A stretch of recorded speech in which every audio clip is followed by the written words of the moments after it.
It was 8:17 on a cold Friday night when 24-year-old Emily Carter left her office after working late. She texted her mother, "I'll be home in 20 minutes."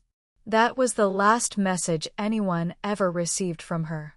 When Emily didn't arrive home, her parents assumed her phone had died. By midnight, they began calling hospitals. By sunrise, they contacted the police. Detective Jason Reed, one of the city's most experienced investigators, took charge of the case. Emily's car was found parked near Riverside Park. The keys were still in the ignition. Her handbag remained on the passenger seat. Nothing had been stolen. There were no signs of violence. No fingerprints except Emily's. No witnesses. It looked as though she had simply disappeared. The police searched nearby woods, lakes, abandoned buildings, and every road within 10 miles. Nothing. The investigation quickly reached a dead end. Then something unexpected happened. A mobile phone company recovered one deleted voice message that had never been delivered. The recording lasted only 9 seconds. At first, it sounded like heavy breathing. Then Emily whispered, "Someone is following me." A car horn interrupted her. Then the recording ended. Everyone believed the horn was meaningless. But Detective Reed kept replaying it. Again. Again. Again. Finally, he noticed something. Immediately after the horn, a train whistle could be heard in the distance. The timing was unusually precise. Reed contacted the railway authority. Every train horn is logged automatically. Only one train passed that route at exactly 8:21 p.m. The railway map narrowed Emily's location to less than 1 mile. Search teams returned to that area. Still, nothing. Until a volunteer noticed fresh tire marks leading into an abandoned furniture factory. The building had been closed for nearly 10 years. Inside, investigators discovered signs someone had been living there. Food wrappers, blankets, flashlights, maps of the city. Then officers found Emily's necklace lying near a staircase. The basement had recently been renovated. Fresh concrete covered part of the floor. Detective Reed ordered ground-penetrating radar.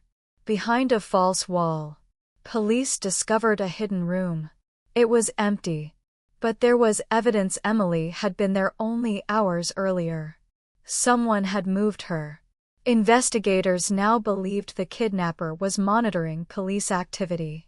Phone records revealed a prepaid phone had contacted Emily several times during the previous week. The SIM card had been purchased using fake identification. However, every time the phone was activated, it briefly connected to the same cell tower near Harbor District. Police quietly placed surveillance teams throughout the neighborhood. 3 days later, a man wearing a delivery uniform activated the phone again. He entered an old storage warehouse. Officers followed him carefully. Inside the warehouse, they heard a woman crying for help. SWAT teams immediately moved in.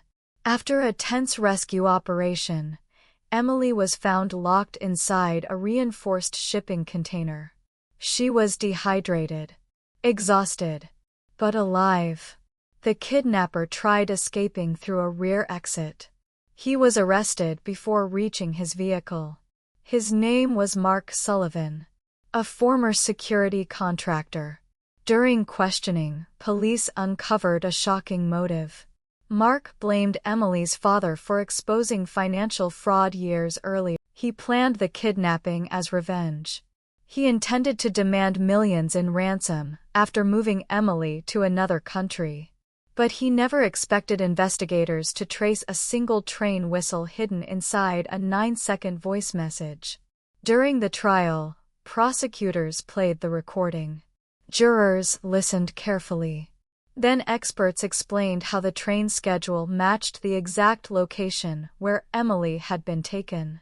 Combined with DNA evidence, phone records, surveillance footage, and fingerprints recovered from the warehouse, the case became impossible to deny. Mark Sullivan was convicted of kidnapping, unlawful imprisonment, and attempted extortion. He received a lengthy prison sentence. Months later, Emily returned to work. She often spoke about one lesson she would never forget. The smallest sound can tell the biggest story. Detective Reed agreed. In every investigation, evidence doesn't always appear as fingerprints or DNA. Sometimes, it hides inside a voice message everyone else ignored.